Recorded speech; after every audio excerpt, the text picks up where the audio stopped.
controversy is too strong a word, but there's a genial disagreement between evolutionary biologists regarding where music sits in a human being's evolutionary story. So the main thinking is that music is like, sure, we did it first, but it's like an appendix, except a lot less dangerous, maybe. It's like, it's fun, it's great, it's humans enjoying themselves, so whatever. But the idea of it being a necessary part of being a human, being a Homo sapien, it's largely viewed as like extraneous. And this book makes the argument that the opposite is true, that in fact it's fundamental, because what's also interesting is that those neural pathways are also connected to our emotional centers. We have reached the final song of the Season 2 mixtape. It's a season finale, and a grand finale it is. This season we've been talking about songs that remind us of home, and what home is to different people. A physical place, family, community, a feeling. On today's episode, we're going on a quest. There's adventure, mystery, philosophy, theory, and jokes. My guest today is Greg Sheriff, aka the archivist of Voidword. Voidword is a band from right here in my home of Durham, and they play riff-filled heavy rock. If you like riffs, shredding, grooving, void worship, rock and roll, void and roll, rock and void, or rock, void, roll, their music will be right up your alley. One note about these shows, if you're wondering why we never play the actual song selection within the podcast, it's because I operate around copyright law very conservatively. I know there are other music shows that will include clips of songs, for an example, but doing so walks the line, and I don't want to risk the show getting taken down. Instead, I direct you, the listener, to the playlist in progress on Spotify or YouTube, always linked in the show notes. This way you can also hear the song in the context of the entire series as the mixtape is created. More often than not, I do play a song at the end of the show for my musical guest because it's infinitely easier to get permission. Today's going to be an exception to that rule, in part because it's a season finale, so why not pull out all the stops? And because Greg secured permission from the artist to use the song for this episode. Why am I even telling you any of this? Does the context even matter to anything? Voidword has a new release scheduled for January 1st, 2025, Year of the Void. A song from which will play a significant part in our conversation, and you'll get to hear it at the end of the show. It's also tied closely to Greg's song selection, which we will also play at the end of this episode. To get there, we first have to go on a journey, so buckle up, get cozy, and let's make a mixtape.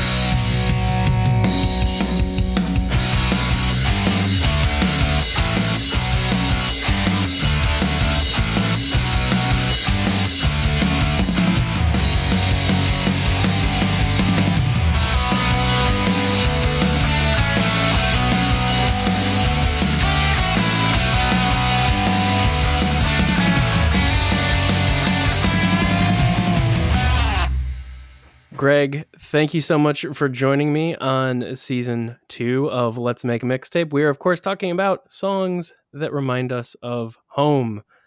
You picked Tycho Magnetic by Titan to Tachyons. Why did you pick this song? Because it reminds me of home in a variety of ways. That's the shortest answer. I guess we're gonna get to a really long. Yeah, let's get to the long answer. We got time. Yeah.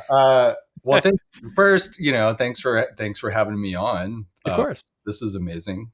And I like this subject of home. That's it's been on my mind, and I was really excited whenever you said that was going to be the prompt, I guess. Because I just literally this past Tuesday got back from a month-long trip overseas to Australia and New Zealand. And so just the idea of home has been real front and center for me in a pretty significant way, so it's this is a nice opportunity to kind of process some of some of my trip experience and stuff. I'm excited. Well, welcome home from one Dermite to another. Yeah. But so what is your definition of home, or definitions? How are you interpreting home? Home is where you surround yourself with the people and the things that you love. Ooh, I like that. Mm, good. I just made it up, but um, that's how I feel. That's what I've been thinking about. I mean, especially while I was there, and just like it was a solo trip, for one thing, and so um, having it be that way uh, opens the door a lot to meeting people in a way that I didn't really anticipate. Um, because I mean, my experience in traveling is usually with somebody, uh, a significant other, a group of friends, a band, whatever, right? And you kind of wind up being a unit no matter what. And so it's not like you don't meet people, but like you meet people in this context where you're part of a group or part of a unit of people. You have your own community you're traveling with. And so in this case, I was really traveling a without an inbuilt community. And um, I'm not shy. I'm pretty like I'm reasonably sociable. I'm not Yeah, yeah. um, I'm not super extroverted. I'm definitely one of those folks who loves to perform and then does not want to talk about it. As I'm coming off the stage. Yeah, yeah, I totally hear that. I mean, I feel like there are some times when I definitely feel like I've had a default of extroversion, but I mean, especially since the pandemic, for me at least, I feel like Oh, I've been kind of yeah. switching more towards the extroversion of getting more energy from being around people. Mhm. So I don't know. I find myself kind of jumping between both every now and then. Yeah, yeah. I recognize that story. That's that hits. Uh, yeah. So I mean, and just to carry on like that that same kind of sense is what I took with me. Just like meet throw myself into a largely unfamiliar situation and just kind of it's like jazz. I'm just gonna improvise. Boop, boop, boop, boop, boop, boop. Gonna go over so, here. Maybe gonna go to Melbourne. so why New Zealand and Australia? Why did you decide to take this trip, and why did you make such a I think kind of profound decision to make it a solo trip, Mm, especially given the length too? You said a month. yeah, yeah. I mean, just shy. Really, in terms of being in the country and not being on a plane, it was about 3 weeks. Um, there was a good deal of plane travel for me, so like add in another like 4 or 5 days just for being on a plane. So a month with travel is kind of what it comes out to thereabouts. Uh, but 3 good solid weeks just being being there. The decision to do it was pretty off the cuff. I'll be honest. Um, I mean, it took a lot of planning. The follow through was not on the cuff, not off the cuff by any stretch. But um, I mean, it's a bit of a story. I guess I'll tell it. That's why we're here. That's why we're here. So I found out that I have family that lives in Australia. They live in Oh Brisbane. wow. Yeah. Uh, and one thing I learned is that there's Australia and there's Queensland, which is Australian, but uh it's like where their version of Florida man lives is in Queensland, basically. Gotcha. Okay. Punching alligators, things like that. Sure. Sure. Excuse me, crocodiles. They don't have alligators there. Uh, but yeah, like whomever is like riding kangaroos and cooking up meth in the outback and that kind of stuff. That's who lives there. That's Got it. Got it.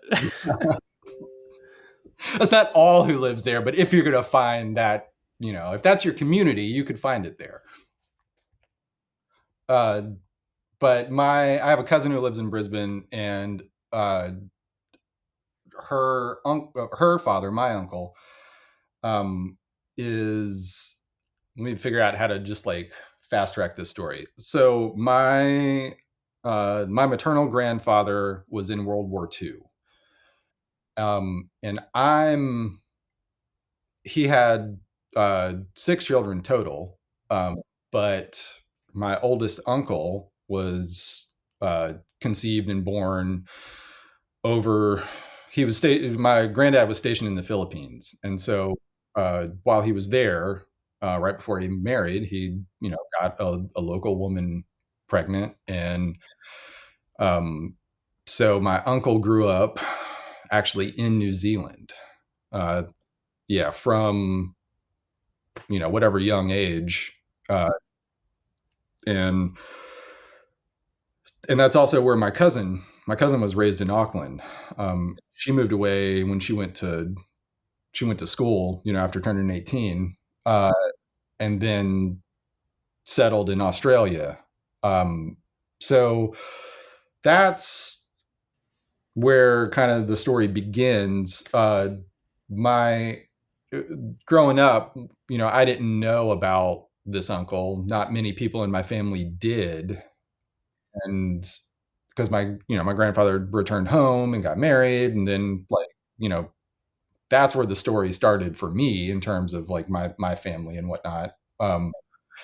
And of the 5 aunts that I have, like my mom is the second youngest, and so I'm like way young compared to my cousins and stuff. I have cousins who are like almost old enough to be my parent. So um so that is just to say that like a lot of this backstory and stuff was very much not known to me. And then my cousin started looking for her family, as kind of more of the story was known to her. And so um, she found my family, that most of whom lives in South Carolina, and which is where I grew up, um, as a young child, and which is also going to tie into this home theme because I have had a fairly itinerant life as far as that goes. So so I mean, this is tangential, but it's not entirely tangential. Um, so she found my family, and uh, they all connected, and they came over for a couple of family reunions, both of which I wasn't really able to make it to at the time. Um, and one, and this was before COVID. So then we had, then there's the now we're in post COVID, and so uh, I did get a chance to go and visit my family last year, and while I was there, I was talking to one of my cousins, and they were like, oh, we went and visited the family in Australia, and I was like, well, I want to go do that. Shit. Yeah, right? Where's the invite? Come on. Yeah, yeah, yeah. So I reached out. I'm not shy. So I reached out. It was just like, "What's up, cuz?" And and they were very enthusiastic about it. So that's that's what I mean. It was very off the cuff, and before I knew it, it was like I'm planning this trip to Australia because while I'm there, I might as well like see the place. And uh I mean, doing it solo was, I mean, I'll be honest, in large part like just to make it cost effective. um, so that having it, I mean, relatively speaking, being cost effective, that allowed me some freedom, and also freedom in terms of just like uh, only having to account for myself, like, meant a lot of flexibility, both in budget, time, what I was going to do, that kind of stuff. So it made it so that I could plan to really kind of go and see the hits over there.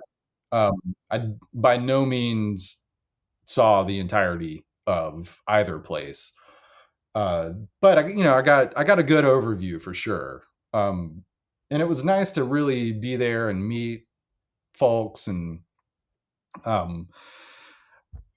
and really get a good deep sense of shame at being an American abroad, and um, just the really internalized that, like, this is a country full of babies who are complaining about fucking nonsense. Uh, Yeah. Yeah.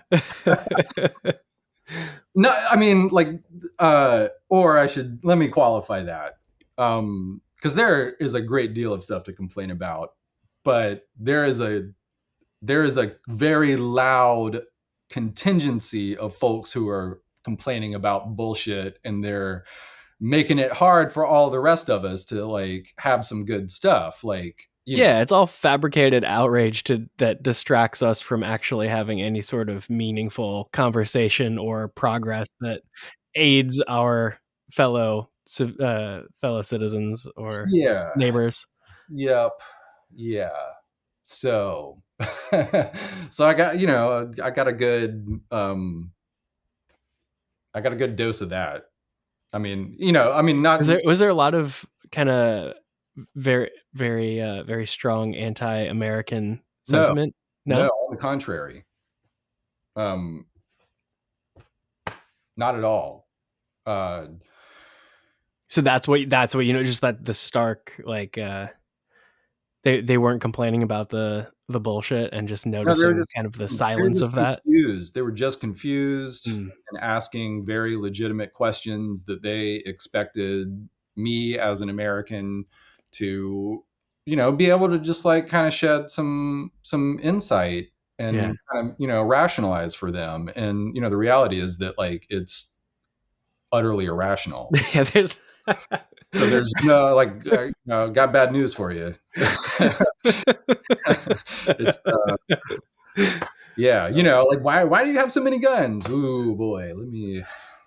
There's a really, really intense, like, 20% of the population who, like, is fucking fetishized on that shit. That's why, Yeah, 'cause I mean, Australia had one massive shooting, and they were like, "Nope, done. We're done with this," and yeah, but had a massive buyback and they're program, doing and great with all that tyranny. I yeah, gotta say, like, they're doing okay. Yeah, they had the massive buyback. And here's the thing: like, people have guns in Australia. sure. It's I mean, there's all sorts of wild shit out there yeah, that like, if you live 30 miles outside of the, like, main city areas, like, you need to have a gun the way you have a shovel. I mean, there are coyote, or not coyotes, but dingoes, which, I mean, imagine a coyote and it's a dingo. So you've got dingoes and you've got kangaroos, which are giant assholes. just ready to go into fisticuffs, Well, I mean, imagine deer here, but but can more kick aggressive. the shit out of you. The shit out of you. Yeah, yeah, yeah. And, like, herds of them jumping in front of your car, and you hit them and they destroy your car. They eat all your flowers. They eat all your, anything you're growing in your yard. Like, they that was interesting to, like, see just the average person really fucking hates. They just fucking hate kangaroos over there. Also, they have giant packs of roaming camels, wild What? camels out in the outback. Oh, wild. Also giant assholes. Yeah, Native, or were they brought they're not in? native. They were brought in and left there, and it turns out that the outback is a giant desert, but it's like it's a fairly temperate desert as far as deserts go. And so, you take an animal like a camel. I mean, I get, the thinking had a certain logic to it, right? Like, here's an animal that's adapted to live in the desert. We'll take it to work in the desert. But for a camel, like the outback is fucking paradise. Uh, so they came in and they're just like fucking up the place for everybody, for all the other animals who know how to ration their own water, for example. You know, which the average camel just hasn't.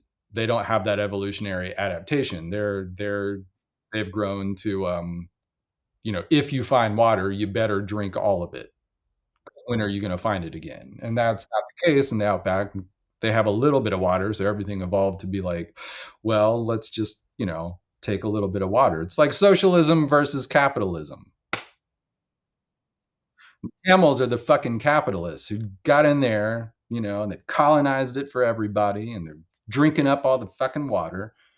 Meanwhile, your average kookaburra or whatever is like, hey man, we're just trying to share the shit. There, that's my political rant. I love the shit out of that. That was great. The geopolitics of the Australian outback. Yeah. Well, dude, that's a mouthful. Actually, I went to Uluru, and Katajudu also, which is like dead center of the outback. That's the big, it's the big red, plateaued rock that you always see. Yeah, yeah. I went there, hiked that, and Katajudu, and uh, man, those places have a vibe. I am not gonna lie, like it's serious. What's the vibe? It can't. I can't explain it. I'm not a super like new agey type of uh person. Like I don't have any crystals I'm activating or anything like that. Uh, but I will say that there's like, I mean, the only words that I have for it are to call it a spiritual experience to be there. If you're open, I get that. Yeah, I certainly saw, like, the place I was staying was like in the title was resort, and that is evocative of certain things, certain amenities, for example. And this was more like, I mean, for there, it certainly was a resort with many amenities, but it's really more like a fancier Motel 8, versus a Hilton. And flying in and getting off of the plane and looking around me, I realized very quickly that like there were many people there who were anticipating a Hilton experience in the outback, and it was. I mean, I had done a little bit of homework, enough to, have packed reasonably appropriately for the weather there, which is wild, and pretty extreme. And it was just like looking around, and just like in my mind, pointing at people like, okay, you're going to get dehydrated. You're going to get sunburned. You're going to get dehydrated. You're going to get sunburned. At least two of the folks that I eyeballed in waiting on my bag, I saw, like lobsters walking back in. Yeah. Yep. And I mean, it's not like you can just go there and set off by yourself. Like it's relatively controlled as far as like, certainly for like any public park experience that we might have here. So even like, I guess my point is just like even supervised, like it's still a challenge to be there for a good portion. Um, I feel like now I've gotten way far afield from wherever I was. Looking at a lot of the stories, and maybe this is tying back to I think where you might be going, not to presume, but it seems like you met kind of a, a community along the way throughout these 3 weeks. It seems like there are a lot of different characters that were coming in to your travels. And did you feel like you found that sense of home as you defined it earlier based on these travels? I really did. Both uh, definitely figuratively. Also, um, in terms of like helping define it for myself, and also like literally. I have to be honest. Like New Zealand was uh, like the two like most spiritual experiences that I had were at Uluru and then getting in New Zealand for for sure. Um, very different experiences, but um, to not get off on another tangent, but for just a little like back for context, I had a Navy parent, so like lots of moving around. And so I lived in Hawaii, I lived in California, yeah, San Diego, like uh, so even like by the time that I was into elementary school, like um, I was already well traveled. Uh, yeah, yeah. And then my parents separated, and then I moved to Alaska, and then eventually moved back. You know, before being done with elementary school, moved back, and then moved back to South Carolina, and and I grew up in Charleston, South Carolina, right on the coast. You know, I like uh, that was comfy for me. Was kind of growing up in a coastal port kind of place that's real hot, real humid. Um, Were you there for a while too? yeah, yeah, yeah. You know, and that's where like any family that I'm going to go visit, that's where they live. And then I moved to North Carolina as a teenager, and I've been here ever since. And so I guess to carry the theme, like North Carolina, Durham is like my literal home. And whenever I got to Durham specifically, um, it it was a place that I felt like I could settle in, um, if I was going to be in North Carolina, right? And just I won't get into all the circumstances, but like I I have to be in North Carolina. Just like the responsibilities and the people that I love are in North Carolina. So here I am. First, I moved to Chapel Hill. I arrived in Chapel Hill thinking that was where I would settle, and it was not the place I thought it was. It was not where I had imagined. Um, there, I mean, yeah, I'll leave it at that. It wasn't the place I imagined. But while I was there, I kept hearing about this place called Durham and how I didn't, how much it sucked and how much, I shouldn't go there because it sucks and it sucks so bad. And this like every explanation that anybody from Raleigh or Chapel Hill had on why Durham sucked, I was like, that sounds good to me, actually. That's so that's where I wound up, and been here ever since. It's been a while. Um, so fast track to now. Um, I go on this trip, and uh, a lot of Australia reminds me of Charleston, especially Brisbane. That the one thing I had to wrap my head around is like you go north, it gets hot. You go south, it gets cold because you're on the other side of the equator. Um, and all the stars are upside down. That's wild. Uh, so, so, um, so like uh, being the northern parts of Australia are hot and humid, and they're all coastal towns, and um, so it was strange to go abroad to me. It was, or strange isn't the right word, but it was surprising to say the least, that to get there and just like be like, this feels like where I grew up, you know.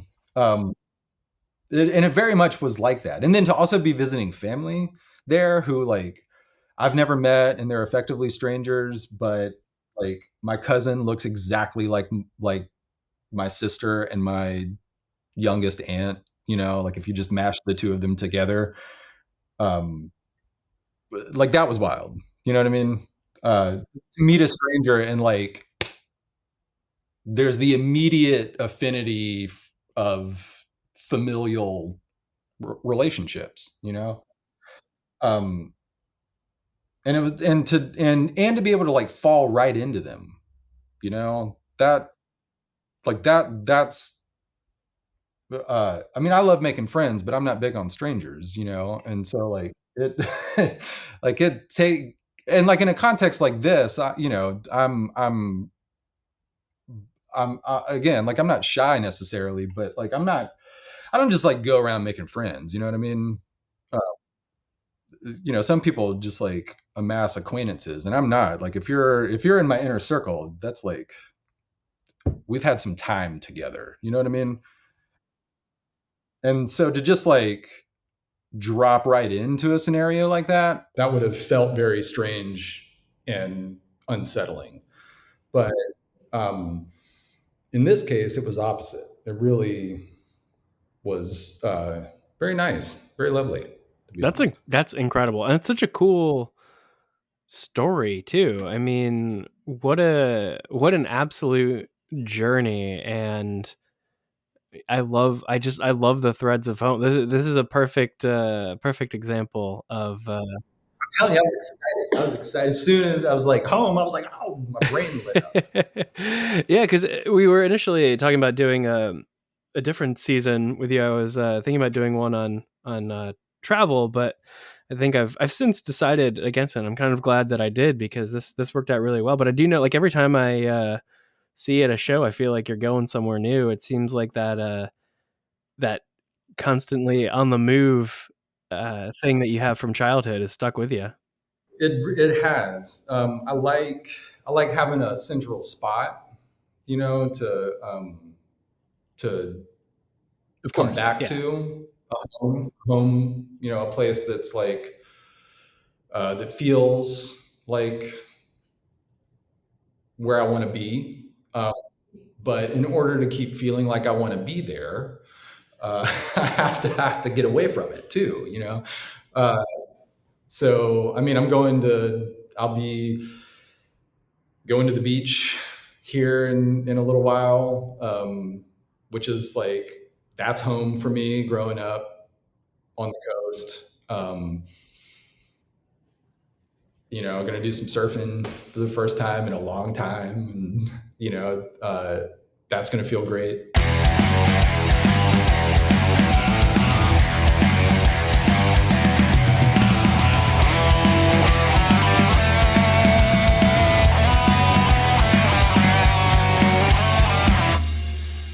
Oh, there was a lead up. I was headed somewhere with this that I got into Australia. I'm meeting my family. It's like an unusual for me, an unusual context, but it feels good and cool, and it really set the tone, for me to just kind of like really be open to this whole experience and talking to people, um and like just in terms of the environment there, where people are living along the coast and stuff. I mean, it felt a lot like where I grew up as a young child. It's humid, hot, and um, people in Sydney and Melbourne were complaining about the heat and how hot it is when you go up, and I just like, it's like, yeah, that's quaint. to talk about how hot that is, because it's, where I'm from, it's like 99. By the time that the end of July comes, it's 99 degrees every day, and then the humidity puts it up to like 110. Like, basically, people don't go outside to do anything between the hours of 1 p.m. and 5.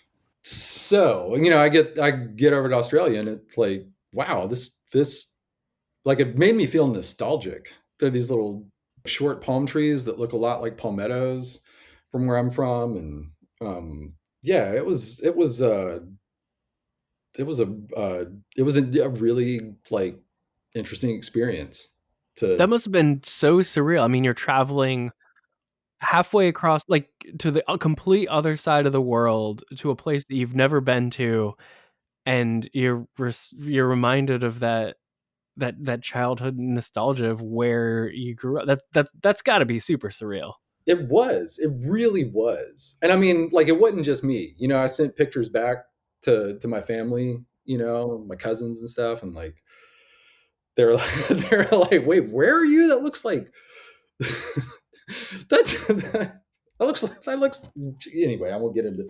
Yeah, that was the experience. It was surreal to go halfway around the world and um get off the plane and feel like I was, like, stepping back into my childhood somehow. Much different people than the people in South Carolina, USA. Um, that part was very different and very welcome, I have to say. Um, I mean, they're doing all right with all that tyranny, I gotta say. Um, so I get there, and, like, that's, this kind of nostalgic experience is what I was having in Australia, and then I got to New Zealand. Um, and there's an extra layer of this, uh, where I grew up with my grandparents, and or, like, the chunk of time that I spent in elementary school living in South Carolina, and into middle school, was really, like, with my grandparents, and uh, they were from a generation that was, like, even for my grandparents, they were a lot older than, like, again, because I was, like, the youngest cousin. That meant that, like, my grandparents were, like, much older than you would have had as a young child, and they were just from this generation that, I mean, they were farmers. Like, there was not a color television in their house. I mean, they got one eventually. I think whenever I got to, like, fourth grade, they a color television came in, but there was no cable or anything like that. There was no um, nothing like that. So, like, there was, and it's also how I got started as a musician. Oh wow, okay. Very homey for me. Yeah, all the threads connect here, my man. All the threads. Uh, so I grew up with them. They they weren't exclusively farmers. Uh, they had jobs, but they subsidized their lives farming, like a lot of farmers do. Um, don't get me started on that topic. I got some thoughts, but also that's what's amazing about New Zealand. Just to tie it all around. Um, so the two things that were real standouts in my childhood were, the upright piano that they had in their house, which is what I spent a lot of time on. Um, and I never had lessons. There wasn't, like, a focused um, study of music by any stretch. Um, Although they did set me up with violin lessons that I did for a very short time until I got a video game system. Um, like a lot, it's a like a lot of folks. Yeah, yeah. To this day, I still love some video games. I don't watch TV, but I will play some video games if you give me half a moment. Um, Nice, nice. I took my Switch with me so I could complete all of Tears of the Kingdom finally. Nice. I mean, you have a long trip for that, right? Yeah, Is that right. what you did on the plane? I'm Yeah. almost there. I'm not doing all the Korok seeds though. Fuck all that noise. Uh, so where was I? Oh yeah, the piano. So that was just like uh, the TV would be on, and I'd be like, clonking around on the piano, and I just like I didn't have anybody telling me what to do, but I didn't have anybody telling me to shut up either. I just had like a pretty wide open, free range childhood, and that suited me. That suited me pretty well. I gotta say, and so that's really like where a lot of my interest in music started. Um, and like listening to the radio with my grandparents. They loved bluegrass and gospel music, uh, and so like what that's kind of what I grew up on with bluegrass and more specifically old time. Um, so like which are like bluegrass standards basically.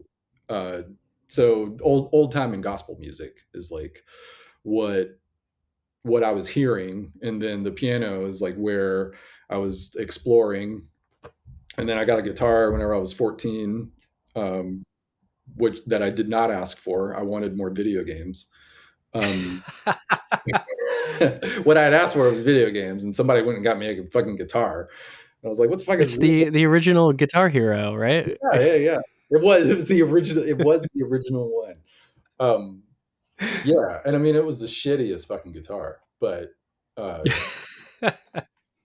yeah, it was the Sensonics Terminator, uh, which had a built-in amplifier. It had like a Oh no. speaker. Yeah, it was built. It was built in. Oh no. Yeah. That sounds like a disaster. Oh man. Uh, yeah. So that was what I got going on. Learning Nirvana songs and stuff on that one. And look at me now. Was so what were the foundational bands that made you think that, oh man, I wanna do this? I mean, you said Nirvana. Are there any others that were like, Oh yeah, the Beach Boys. That was like the first the first chance that I had to buy my own music was the Beach Boys. Uh, and then, I mean, from there, like, um, yeah, Nirvana, metal. I mean, but also Christmas carols, and uh, I mean, I loved and still love like old time music Mhm. and and gospel, even though I'm a dedicated atheist by far. But part of that is that like if you don't believe in an afterlife, then like what's happening right now is pretty important, and yeah, that means, exactly. yeah, and that means that like I really uh, I really appreciate what humans do, Mhm. and so when a human makes a joyful noise, whether it's for the Lord or otherwise, like that still means something to me. Yeah, I mean, even broadly painting with a brush of spirituality, there's something that I've always felt about music that has this, be it human spiritual element that kind of transcends it certainly transcends borders, but um there's something about music that has that grip, right? It doesn't matter what if it's singing about the Lord or singing about the beauty of nature or the fall of capitalism. Yeah, or the fall of capitalism, or potato chips, or Yeah, yeah. like whatever.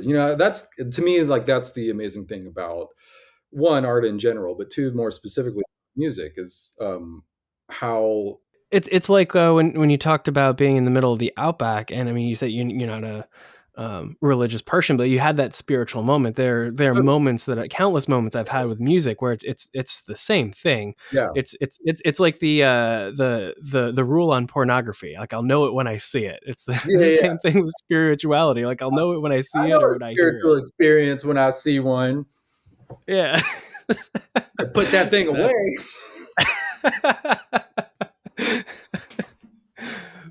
Yeah, exactly. You come bring that spiritual experience in here. I mean, I'm sure we'll get to a point where we are outlawing those, so it's Yeah, only a matter of time. But yeah. that's only a couple of years away. We have time. I'm sure. Yeah.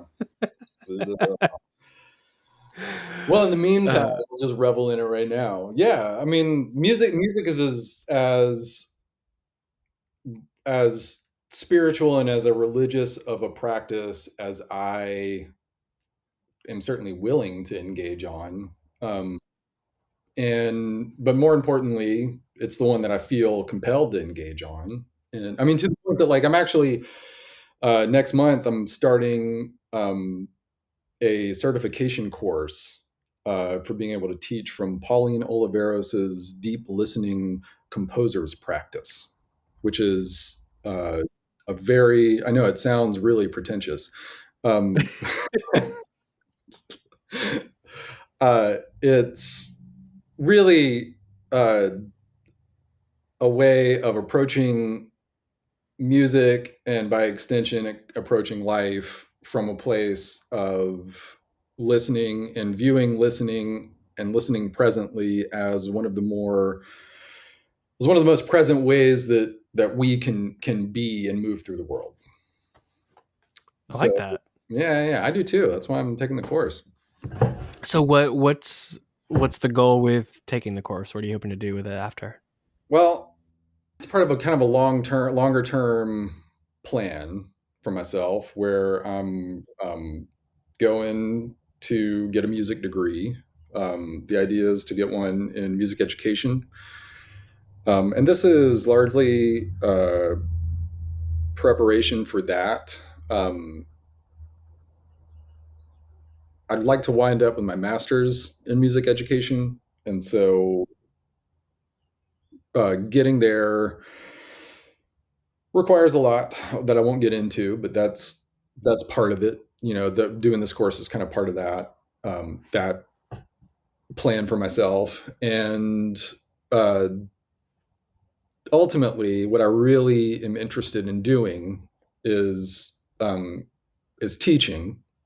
I enjoy teaching music specifically. Like um, you know, I have and do teach guitar, you know, as an instrument for sure. Uh, but my preference really is teaching music.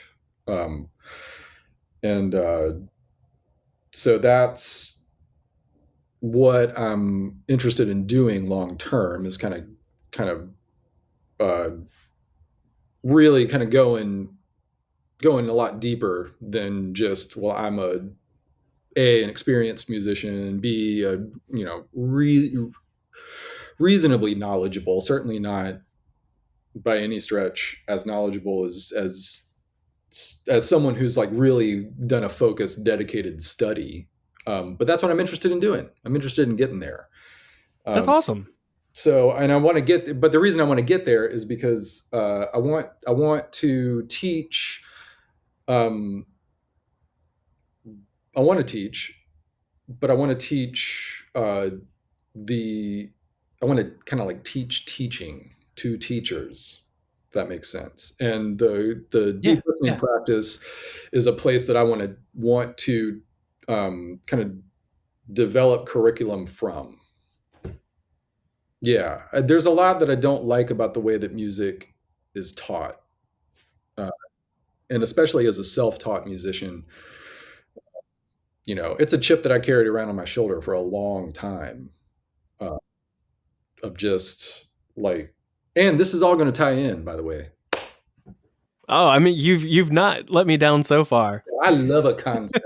I know you do.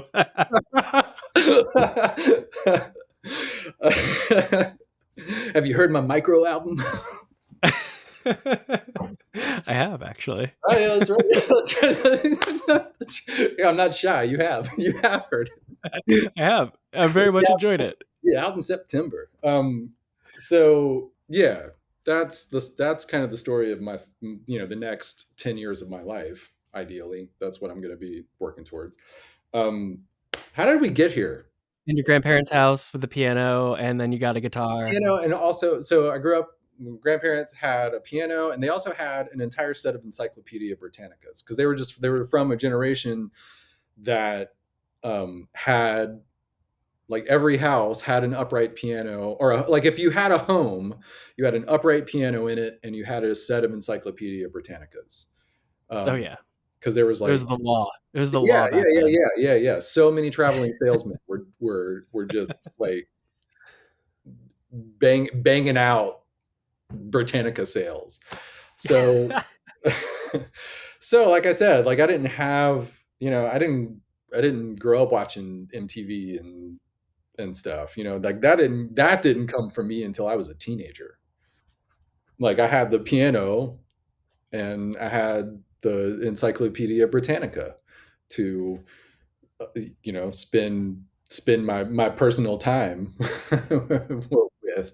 And so the one place that I spent a lot of time coming back to in the Encyclopedia Britannica section is the Australia section, because it's in the A's, it's up front, so I, I got to it pretty early. Um, and by extension, New Zealand. So like as a young child, that is a place that just always held some kind of nebulous fascination to me. And especially because it seemed like such an impossible place to go to. Uh, and then, like, as a traveler, as a person who enjoys travel, you know, I've been to Europe a few times, been over the breadth and width of the United States. As you do that, the world starts feeling smaller. And it's like over time, like the idea that it was impossible uh, to visit that place just kept getting it, it kept seeming more possible.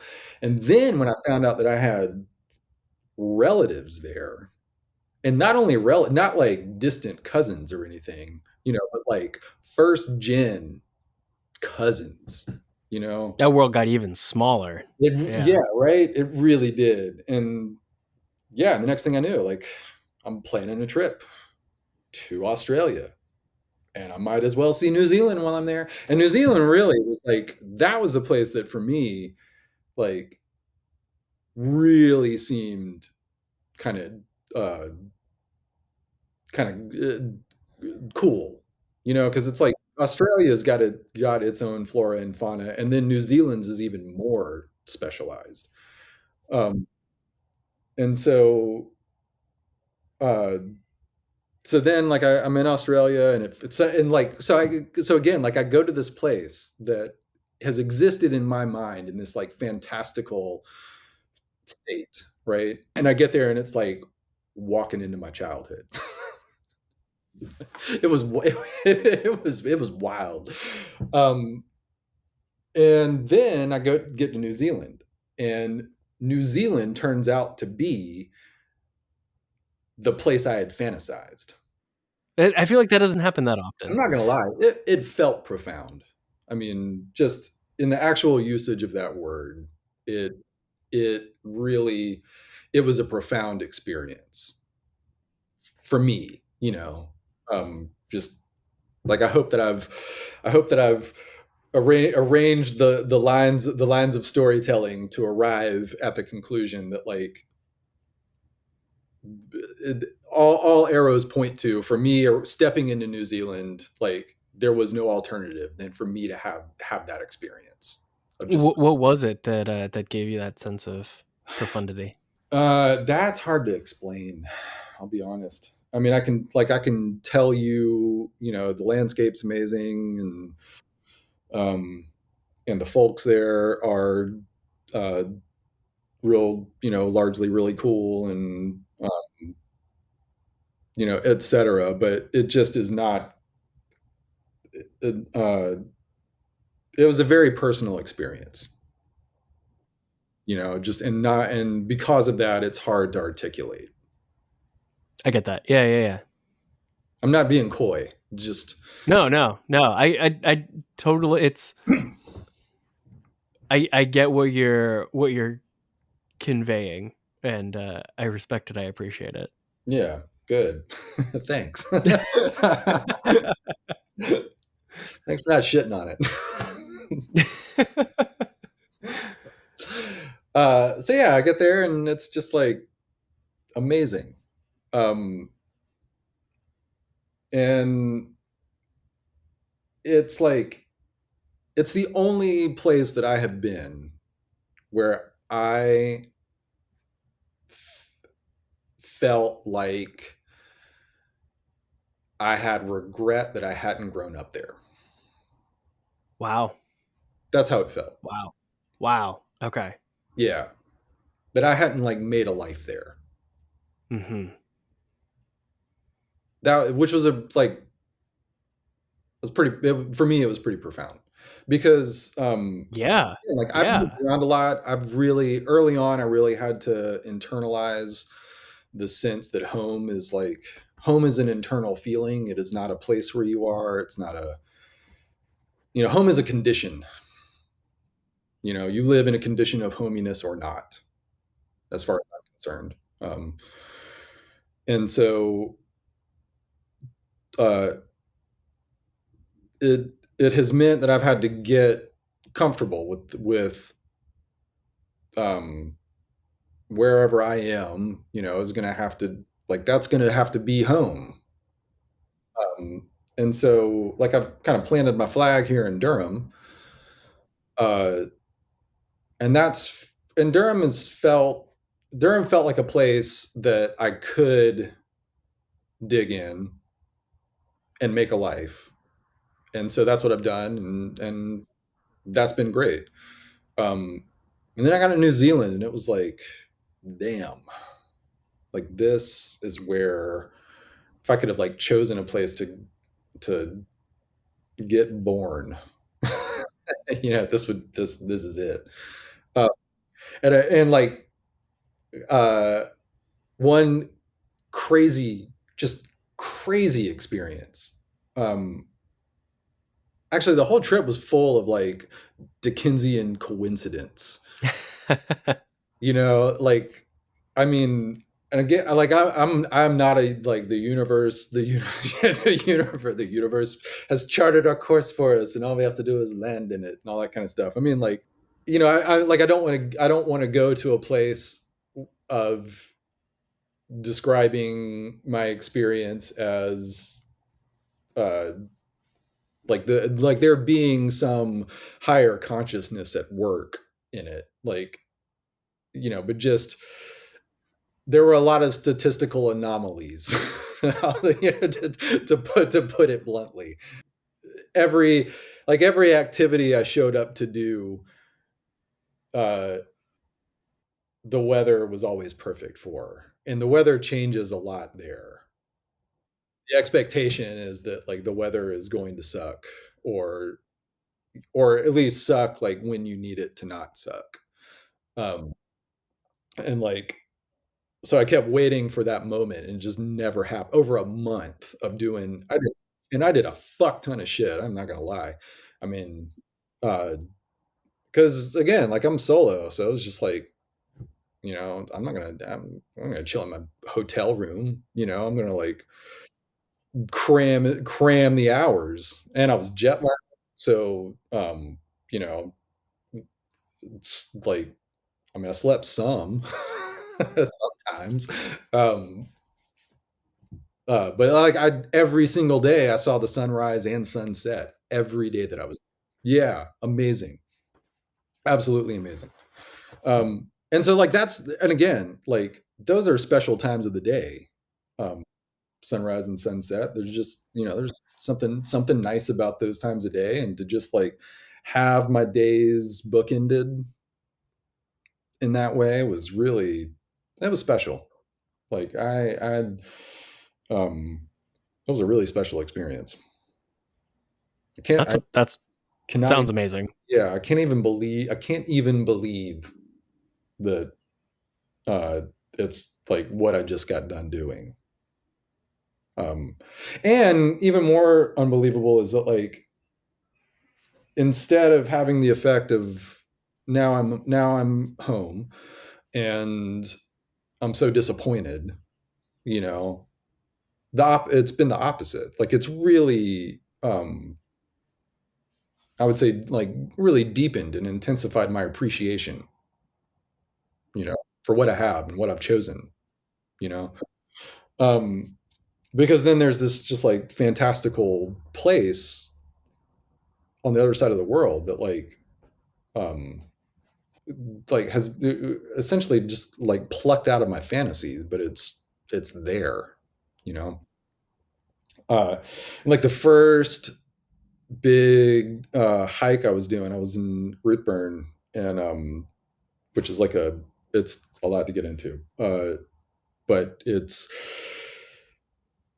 there's a glacier cut valley that runs between a, a, a mountain range, this area of a mountain range, and it's a it's this riverbed that it's in constant flux because the river is not very deep, and it really just kind of depends on the rainfall, et cetera. So like it's covered in river stones that are constantly shifting and moving all around, right? Every week it's different. If you're there, you're having a singular experience when you think about it. And so while I'm there having this singular experience, I like, I'm like looking around, looking out for the vista and look down, and then like literally I look down at my foot, and there is this heart-shaped rock sitting right there. I mean, I was like, well, that's obviously somebody dropped that. Yes. Like some tourist bought a thing and they dropped it. So I better pick it up. And like as I go to pick it up, I realize that like, nope, that is a fucking rock. that is that's a fucking rock right there, just looking like a goddamn Valentine right there at my foot. And here I am in the place where I like if I could have chosen a home, here it is. I couldn't help but go to all of the cliche heart and home statements. Home is where the heart is, leaving your heart behind. You know what I mean? That kind of all of that kind of stuff. Part of the appreciation, is like to use some of those, to use some of that language. It's like I know as in terms of home, you know, specifically or that sense, the feeling of home, right? This sensation of hominess. Uh, like it exists simultaneously. It's the place you are, and it's also the place and it's also like an emotional and mental experience as well. And so like um, what I didn't really grow up with was that sense of a physical home necessarily. I mean, home, certainly a physical home and like an address and that kind of stuff. Um, I don't, it's hard for me to answer the question of like, what was your hometown as a, like, I don't know, really. Um, so, so now there's like, now I've identified a place that, can occupy some of that in my mind for the first time, and like, um, and that feels very special, and it makes where I am and where I've chosen to be feel more important. That's amazing. And yeah, that ties that thread perfectly back into the one word of the prompt, the homesick piece too. Mm-hmm. Yeah, homesick. Yeah, yeah, yeah. I don't think I realized I was, and now I'm not. Maybe that's the feeling too, is like it being like having that. There's a place where I've left my heart because I didn't. I mean, obviously, I didn't take it with me. That'd be an asshole move to. Leave it for someone else to put their foot in and have an Well, epiphany as that's well. the Yeah. that's the amazing thing about it, how random that is, how random that moment was, because that it happened to look exactly. I took a picture of it, and I mean, you can see it like without question. It looks like a Valentine, like a gray Valentine, just sitting right there, and yeah. And then, but if you pick it up, like, and turn it over or turn it to the side or anything, like, it doesn't look that way anymore. So, like, it just got shifted into that spot for the time that I was there. I'm sure other people saw it too, so it's not like I was the only one, but like, but it was there. It was a statistical anomaly, you know, and and more amazing for that. It wasn't some guidance from a greater consciousness, I would imagine. I don't assume that to be the case. So, um, to me, that makes it all the more special that it was just a thing that happened, but it had a very profound effect on me, regardless. So, I made it heavy. No, I love it. This was Well, we're talking about metal, motherfucker, so it's gotta be heavy. damn right. No, Which, okay, that's amazing. let's get to the music. Let's What? get to this piece of music because Yeah, let's tie it back to so why'd you pick the song? for several reasons. One, the person responsible for this music is from fucking New Zealand, Mm-hmm. so there's that. Um, And the and person you're talking to is talking about is Sally Gates. yes, Correct. that's right. Yes. So Sally Gates is the composer, person responsible for Titan to Titan to Tachyons, and like is, I mean, at this point, like, as far as contemporary musicians go, she is hands down my, like, favorite, without question. I mean, um, pretty remarkable talent. Yeah, I mean, and we bumped into each other at the Titan to Tachyons show with Sleepytime Grill Museum. I know. Well, yeah. What'd you think? What'd you think? I mean, it was an incredible night all around. Yeah. That Right. was a great show. Yeah. Yeah. I told you. I Yeah, told you're right. You're right. You're right. you. Who am I to argue with the archivist? Yeah. Few people do, but that's mostly because I don't talk to them.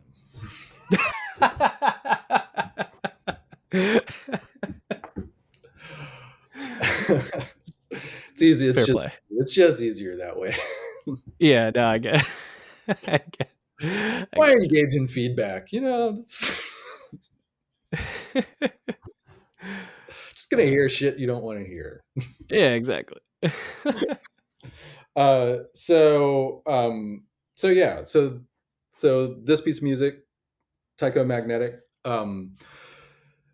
I've been chewing on this particular piece of music for the better part of 2 years now. Really, since I became aware of Titan to Tachyons, Voidward opened for them in Greensboro, and it was like, for me, a pretty amazing experience. I, I'm largely used to, like, I never know anything about the bands that I'm sharing bills with. I'm just Voidward is a band that plays the shows that we are asked to play for the most part. Which you did so kindly when you shared the bill with guest of season 1, Wesley Negron's band Oh man, Moths. oh man, I love Wesley. He was great, and I Yeah, love it's great. too. Holy shit, man, they were good. Yeah. That was Um, a fun night. that was a fun night. That was a fun night. Yeah, I really enjoyed that show. uh, Fortunately, I've enjoyed, the shows that I have enjoyed playing are by far in the majority. I can only think of like a few shows that I haven't really enjoyed myself in. Certainly at Voidward. I've had some non-Voidward shows that really sucked, but I've managed to keep Voidward uh, very fun for myself, which is probably why I've kept it going. Um, because it's been fun, and I love Alec and Noah. I love playing with them. Um, yeah, it's fun. So we opened up for Titan the Tachyons and Clout Chaser in Greensboro in like 2020, and uh, I am one of the ways that I got in really serious about playing guitar uh, was through jazz. That like the shredder the shredders that I was into were jazz musicians, or probably more specifically like fusion musicians. McLaughlin. I mean, Bitches Brew is probably my favorite record of all time. Um,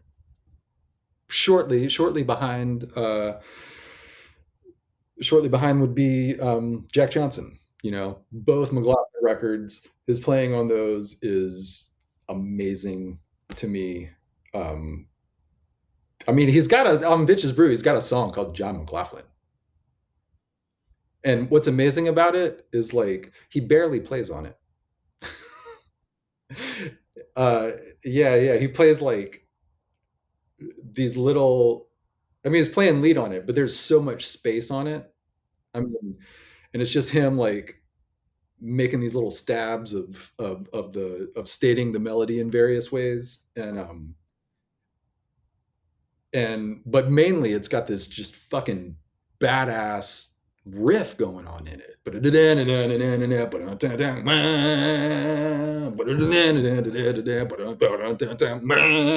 That's they're just like pounding that into your brain for 4 minutes.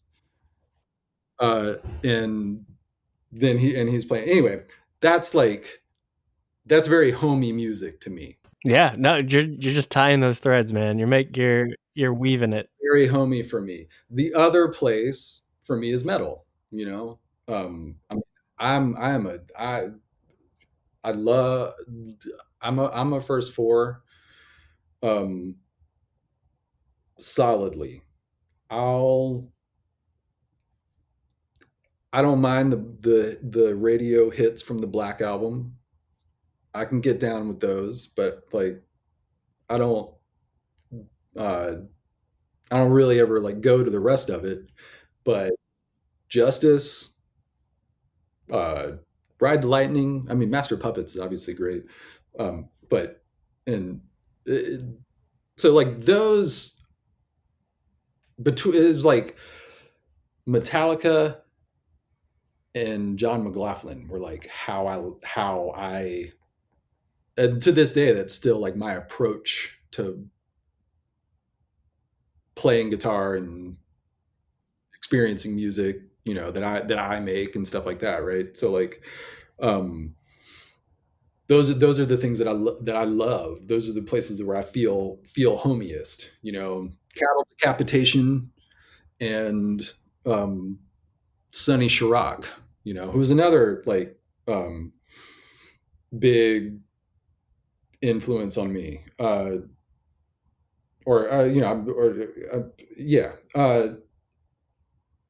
he was a guitar player who was in this kind of like he was part of that John Zorn world, um, and I heard about him. I was into Coltrane at the time, um,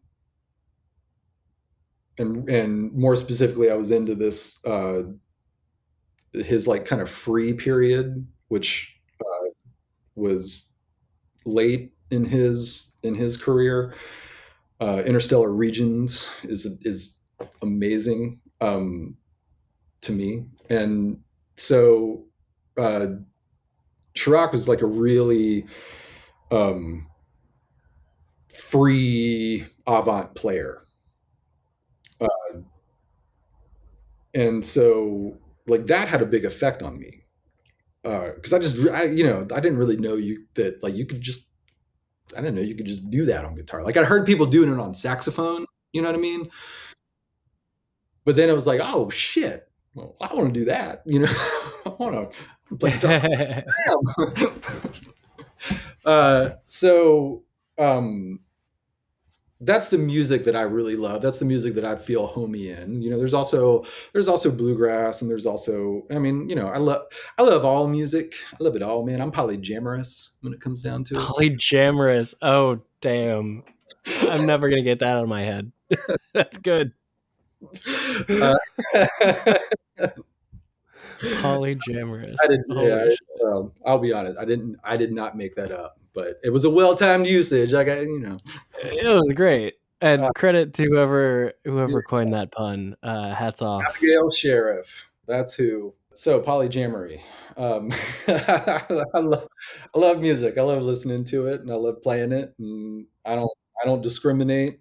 If it makes a joyful noise, then I'm in. And two of the most joyful noises to me are jazz and metal, and I also love modern composition and avant composition, and I also love uh, stuff like Schoenberg and Bartok, and just kind of all the like post romantic into 20th century composition, and like I love all that stuff. Uh, Paulina Oliveros, the person that who made the course that I'm getting ready to get certified in, like she was a pioneer in electronic recording, and yeah, and like a lot of ambient stuff. Also a lot of like, this sounds like I'm throwing pennies down a staircase in a giant cellar, or whatever, like lots of natural reverberations and whatnot. Anyway, I love all that shit. I also love Christmas carols and the Beach Boys and everything. Um, so I open up for this band, and like they're playing all the music I love at the same time. And you say you didn't know about them before you played with them? No idea. None whatsoever. No. It's just like, hey, do you want to play a show? Yeah, okay, fine. Tell me when to be there. So yeah, so I like got up there, played our set, like get in the crowd, I don't know what's going on here, and just like, oh fucking A, this is awesome. Yeah, and Sally is just like a fucking phenomenal guitar player. Just like just just an amazing guitar player.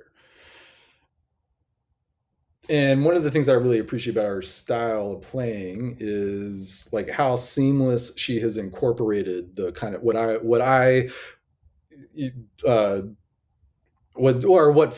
like to call, because Frank Zappa called them like the stunt guitar playing, you know, the tapping and all of the two-handed maneuvering and all of that stuff.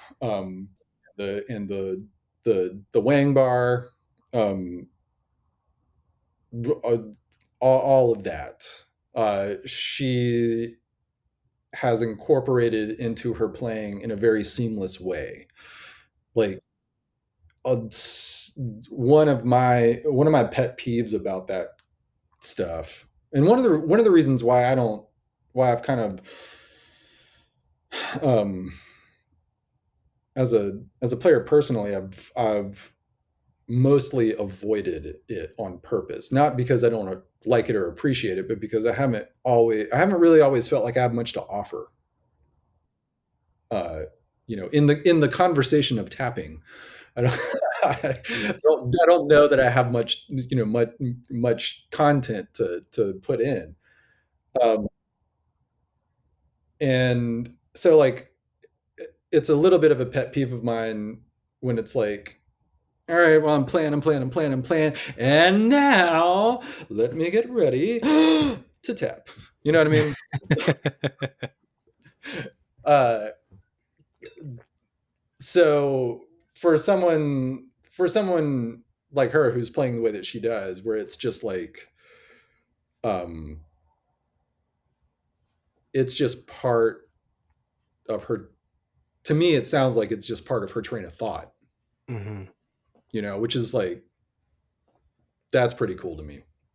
It's like one of her default writing, playing styles. It's not something that she's got to think about incorporating. Like if you were to think about, all right, how do I incorporate tapping into this song? It's just she's just doing it. And I mean, who knows? Like it may be incredibly. I don't.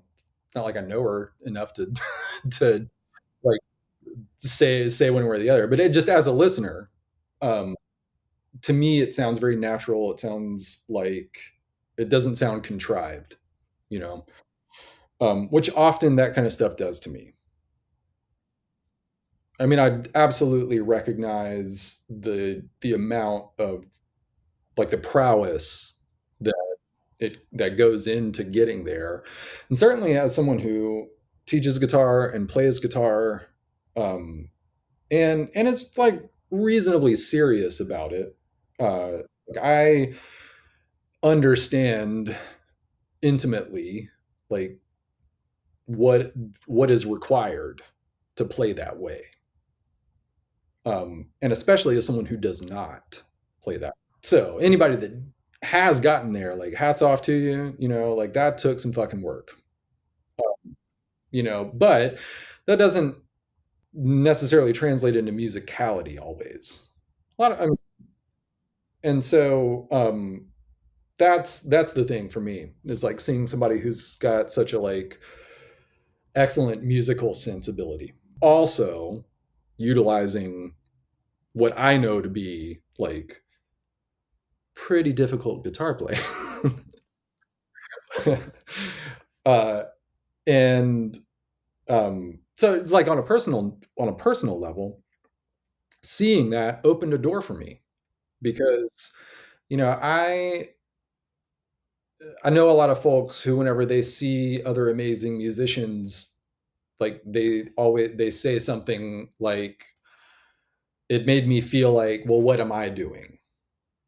you know I wanted to give up. Wanted to put my guitar down for a month, etc. I mean, certainly you've heard, maybe even said these phrases.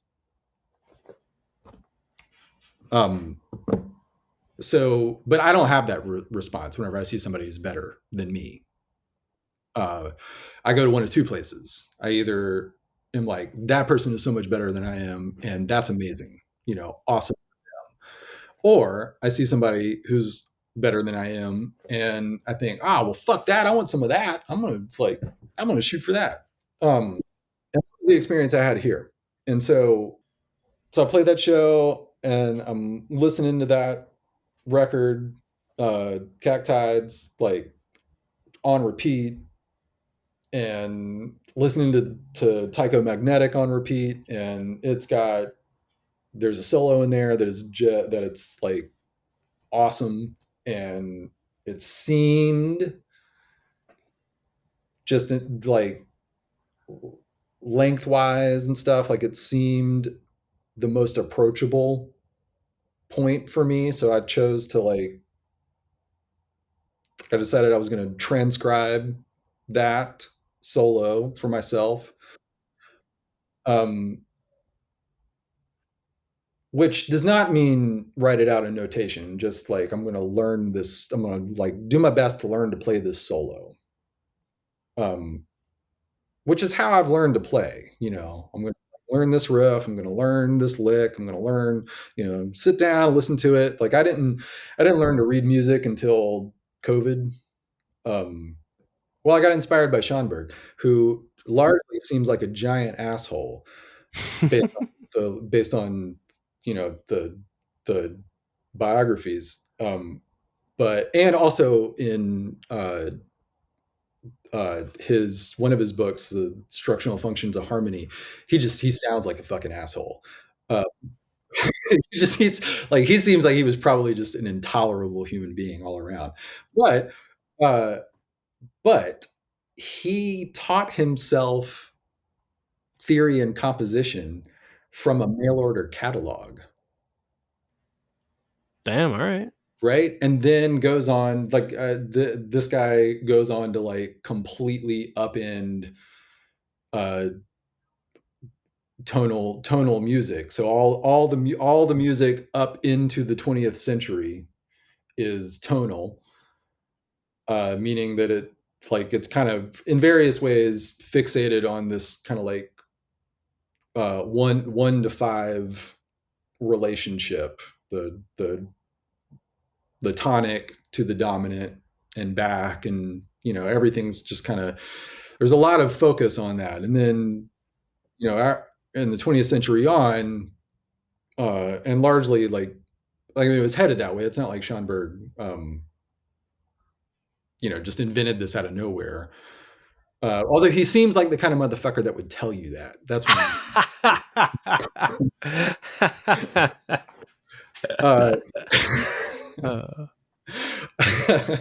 not knowing him personally. But like after he's largely credited with what's considered like atonal music, which can sound like squonky, skranky stuff, but it doesn't have to. It just means that like it's not fixated on like the tonic. The tonic is not a fixed place. It's a tonal center, and you can kind of feel free to explore tonal centers at your leisure. You don't have to be mindful of getting back to your tonic necessarily. Although you're going to use the tonic dominant relationship to outline how you're moving through tonal center. So it's not like it's just completely abandoned necessarily. It's just the relationship is different. It's not it doesn't have to be the primary focus anymore. And so that was my inspiration for like, okay, well, I'm like, instead of having this giant chip on my shoulder, being a self-taught musician who is also a high school dropout and didn't go to college and all of that stuff, I am going to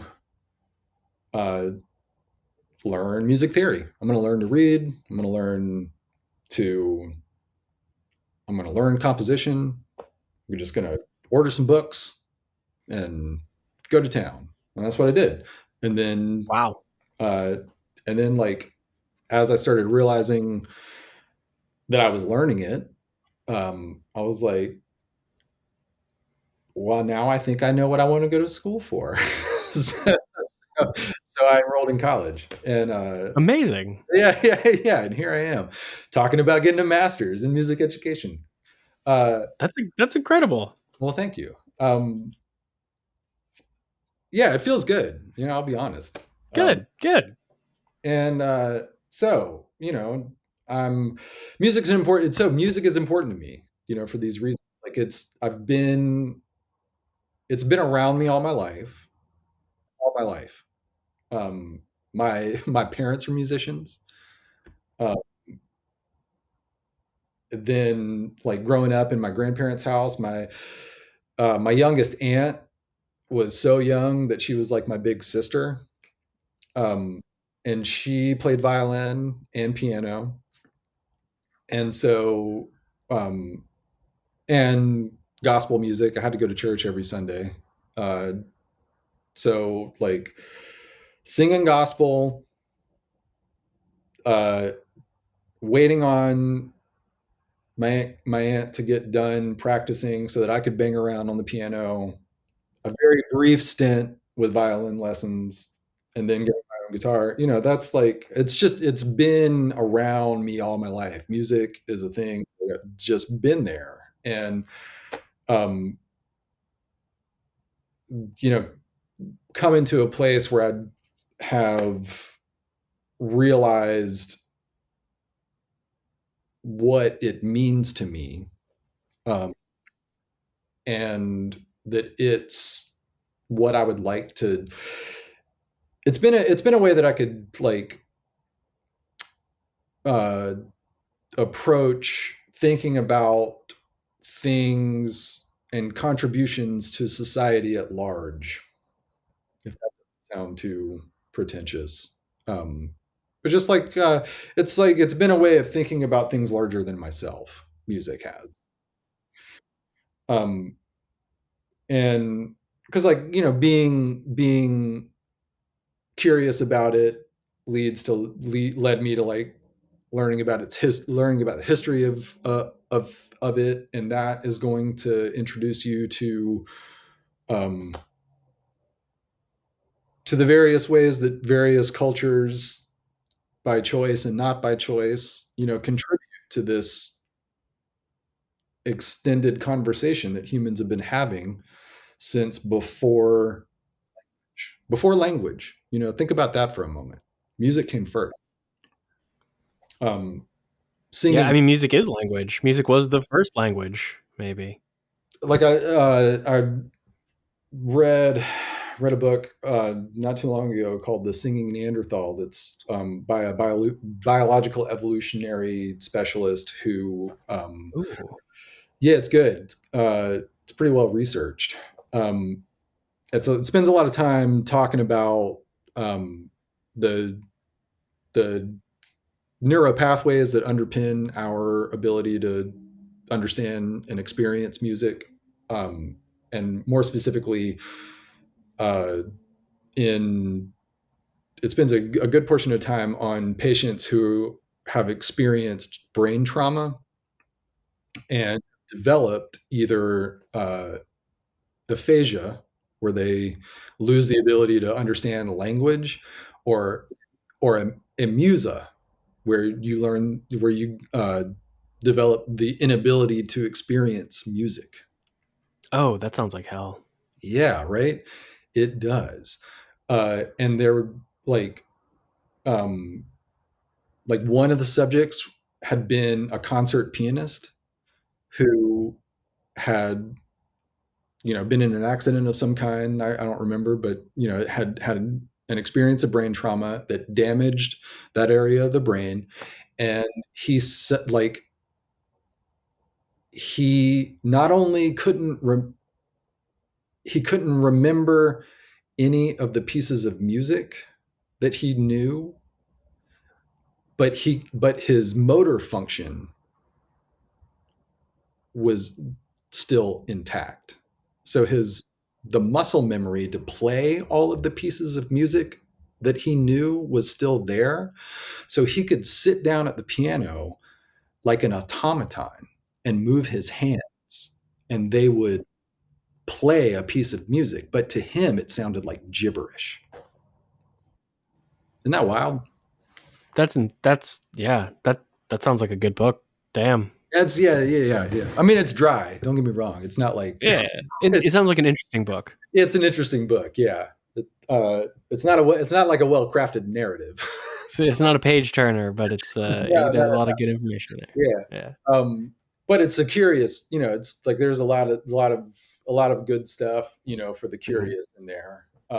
And really interesting thing to me is that the neuropathways for experience for language are arranged on top of the ones for music, which you can, from an evolutionary standpoint, you can read that as the first there was the neuropathway for music, and then that adapted in and became the one that we use for speaking. And so it's a there's one of the things that was interesting to me about this book is that it's like there's a controversy is too strong a word, but there's a genial disagreement between evolutionary biologists regarding where music sits in a human being's evolutionary story. So the main thinking is that music is like, sure, we did it first, but it's like an appendix, except a lot less dangerous, maybe. It's like it's fun, it's great, it's humans enjoying themselves, so whatever. But the idea of it being a necessary part of being a human, being a Homo sapien, it's largely viewed as like extraneous. And this book makes the argument that the opposite is true, that in fact it's fundamental, because what's also interesting is that those neural pathways are also connected to our emotional centers of the brain. Makes sense. Yeah. Right? Yeah. So one conclusion that gets drawn in this book is that you can think of singing and music as an emotional language, and you can think of text and speech as a cerebral language. Although that's not exactly right. Cerebral means the whole brain, but you get what I'm saying. Yeah. The more like the more logical. Yeah. Text and speech is about thinking. Music is about feeling. Yeah. That makes all the sense in the world, right? And of course, they're not clearly separated things. There's a huge amount of the Venn diagram that these things share. Mm-hmm. And we might call that art. We may call that art, my man. Damn. If you choose. No, I like that. That's so good. That's so good. Yeah, it was good, wasn't it? Well, no, I'm rambling, and I'm glad you were receptive to it. No, I don't think it didn't. It doesn't feel like a ramble at all. I mean, we went very, there were some tangents, but they were going in the same direction. All the threads come together. Like it's and this experience of music is what, that's why I'm doing the deep listening course. Yeah. And it's why I want to really study music in a concentrated, focused way, because I believe in music. And I think that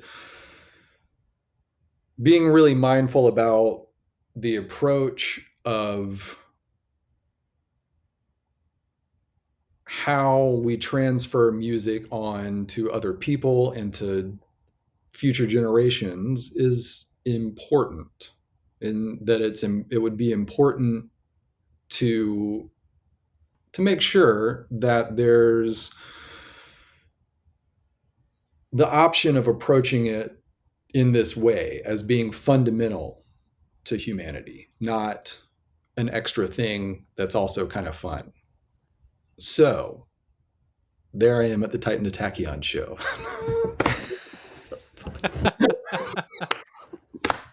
I see this band of like walking music clinics, take the stage in Greensboro and play this music that was like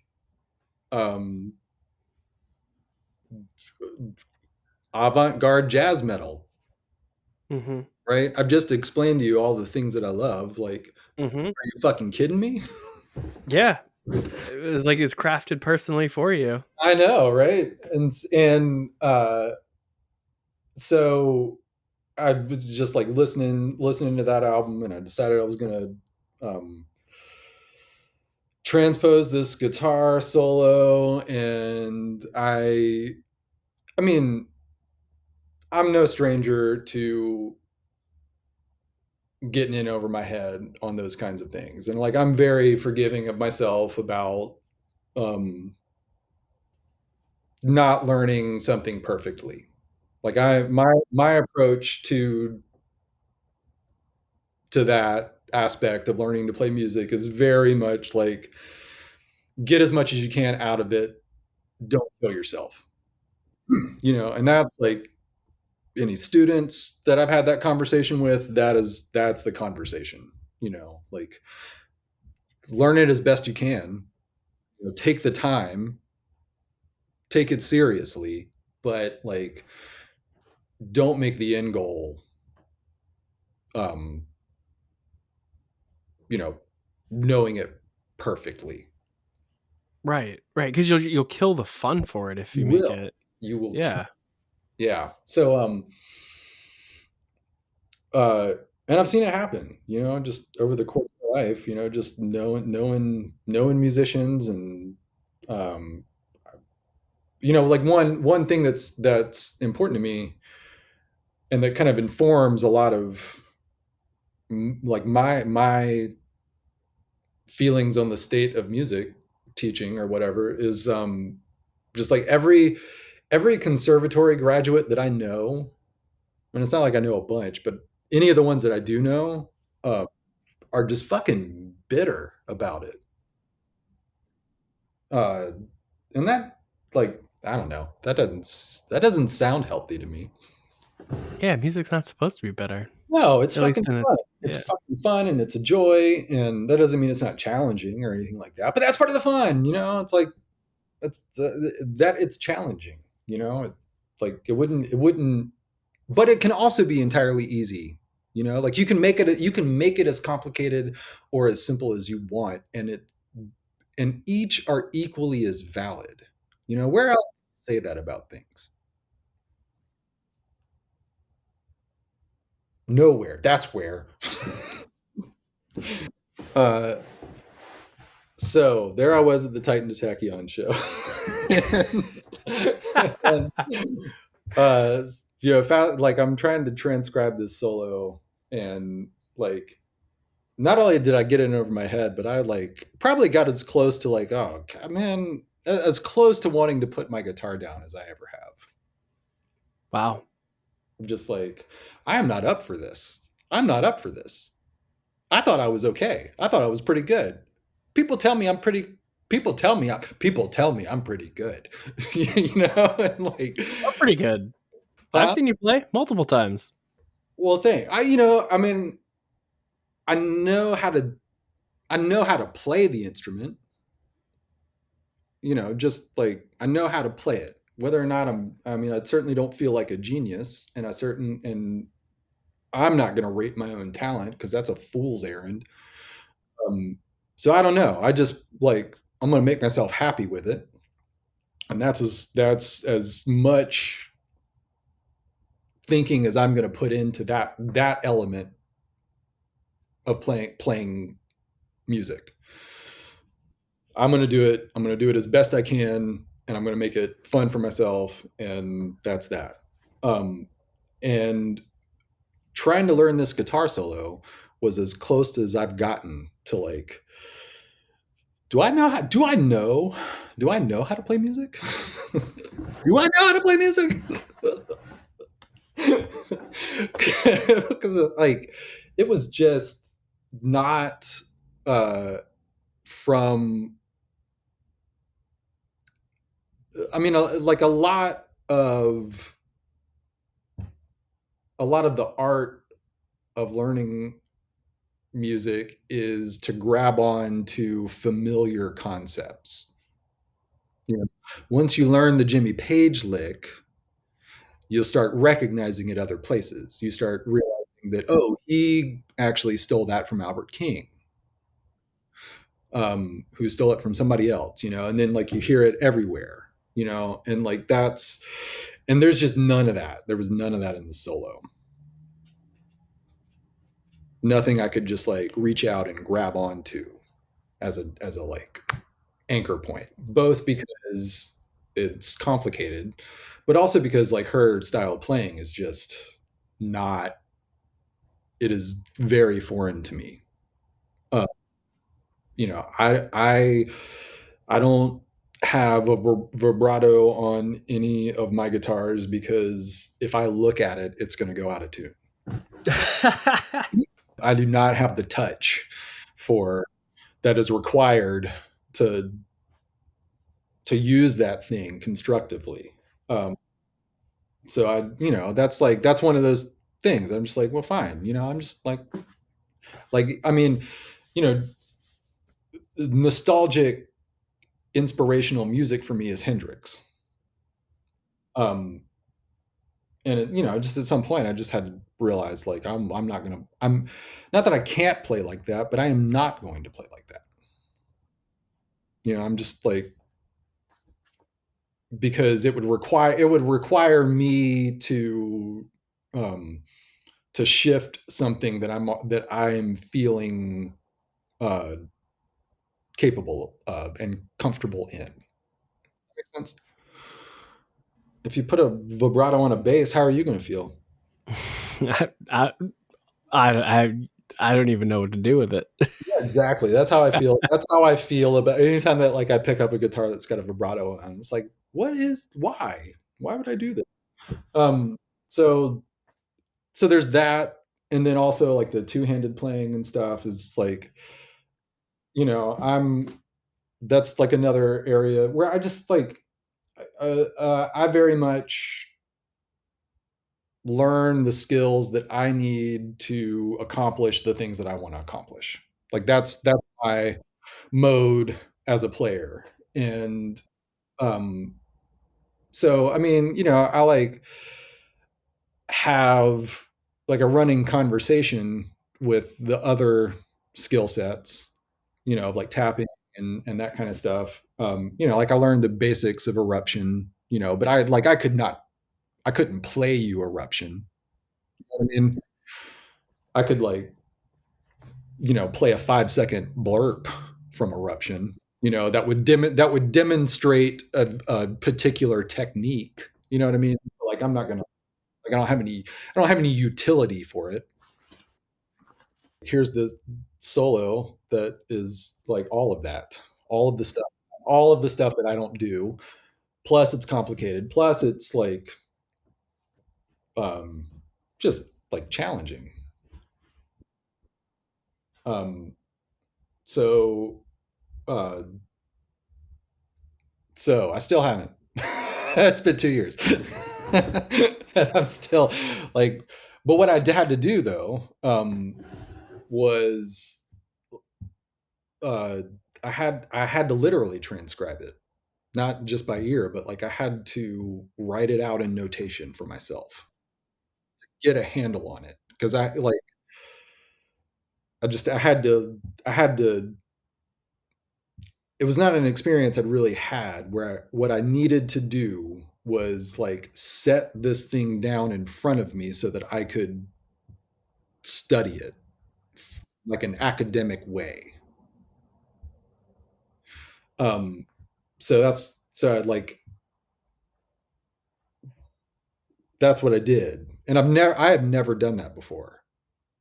That's the first piece of music that I like wrote out on a piece of paper in notation. Um, it is not accurate.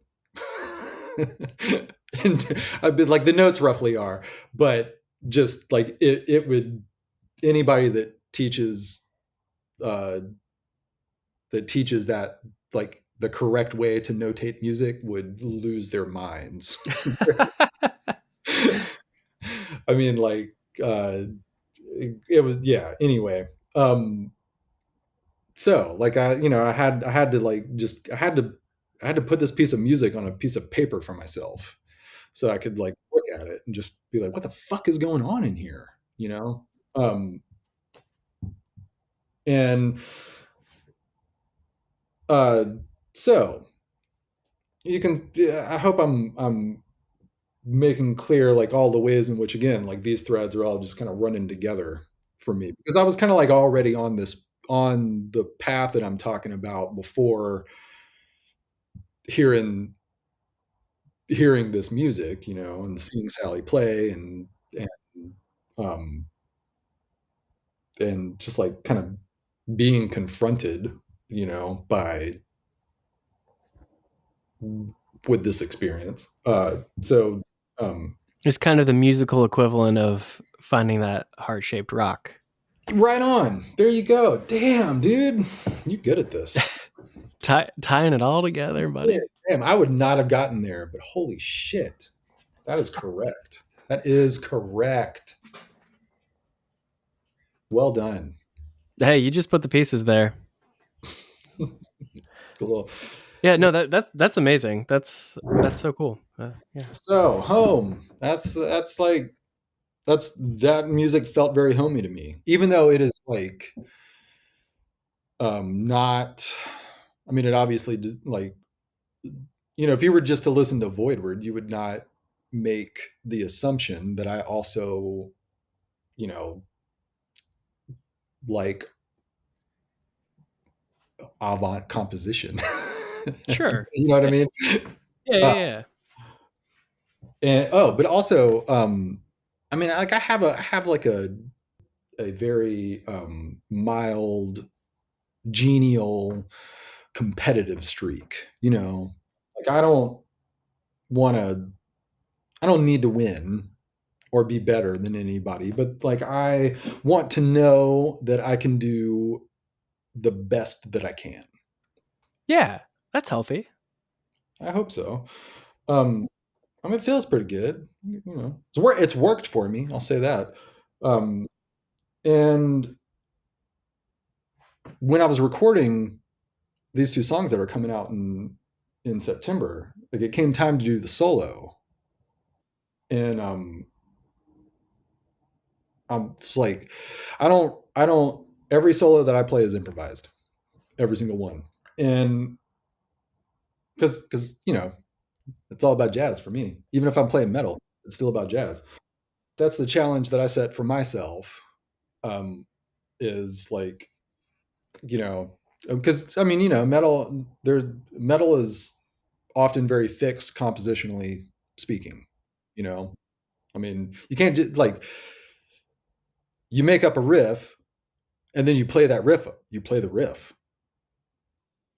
You play it. You know what's the point in writing the riff if you don't play it? Yeah, yeah. And if you want to play, if you didn't want to stop playing the riff, then you better write another riff to play right after. Yep, yep, yep. And then bring it back, but Then you slower. got to figure out how to get from one riff to the other. Yep. With So another you riff. write that part with another riff. You know, I'm describing exactly what I love about metal. It's great. It's great. So, but you know, when it comes to like this, when it comes to the solo part, like I'm just gonna let it fly. Um, and but that doesn't mean that I don't have like a basic idea of what where I'm gonna like come from. And so I'm like sitting down and I'm like I've been chewing on the idea for what I was gonna play, and was just getting really frustrated, you know, over and over and over again, just like not um not getting to the sound of the thing that I wanted. Like I'm not necessarily concerned about the details of um I'm not concerned about the details necessarily. It's gotta like a for me to feel comfortable with the solo that I've played, it needs to feel like there's a like a narrative arc to it, so to speak. Um, but you know, I'm not concerned about making sure to play, you know, this lick or that technique or whatever, right? but also like I'll hear kind of a general idea of what I think, what I'm playing should sound like. And that's kind of what I chase as the improvisational target. And I was just getting really frustrated because I wasn't hitting it. And I realized that the reason for that was because, like, for the first time, I was hearing two-handed playing in my mind.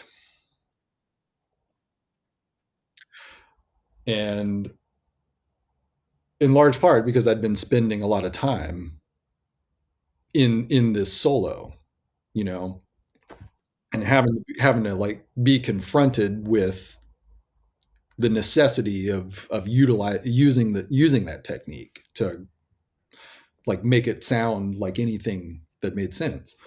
Um, so like Dark Miracle has the very first tapping performance that I have ever done.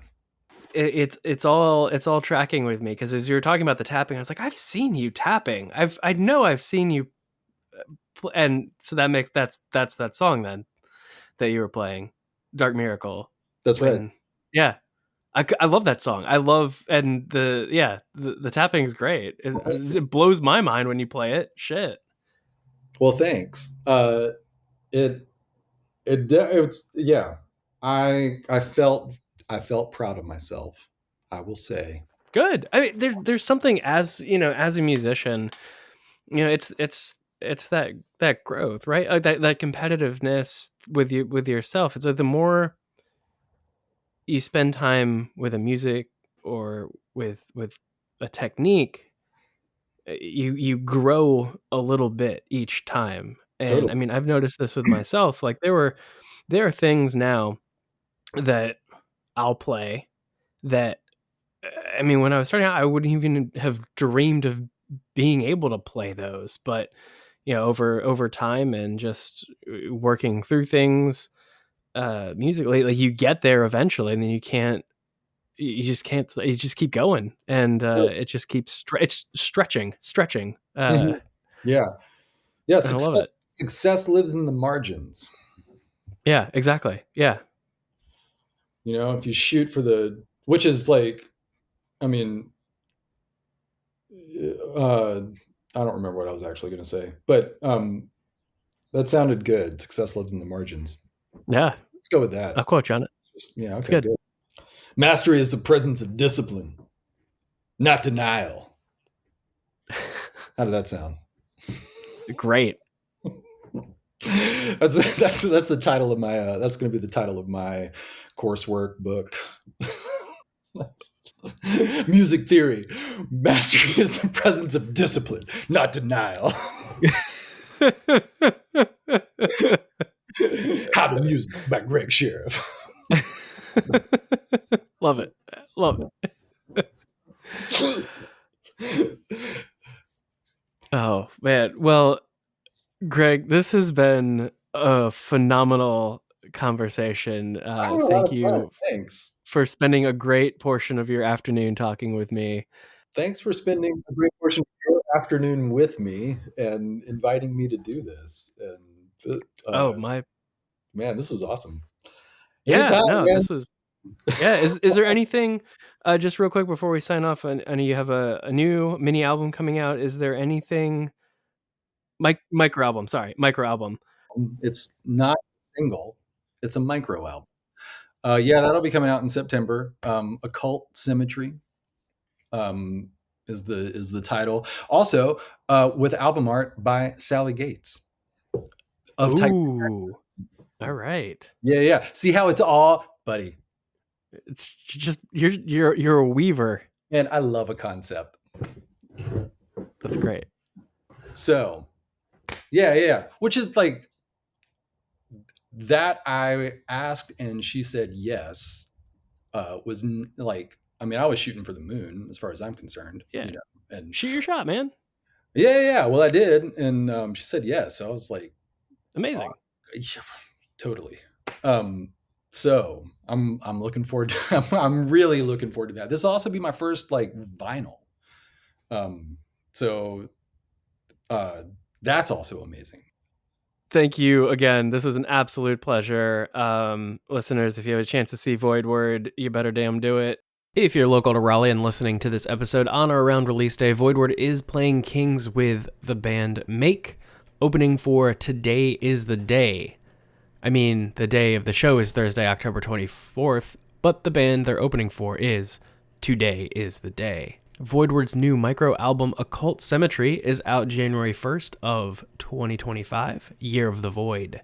You can pre-order a vinyl copy from Poorhouse Pressing. As promised, we're going to end with 2 songs, the first of which is Greg's selection Tycho Magnetic by Titan to Tachyons, followed by Dark Miracle, one of the tracks off of the upcoming Occult Cemetery.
Thank you so much for listening to this season. You can now find the full mixtape on Spotify or YouTube, the links to which you can find at letsmixtape.com.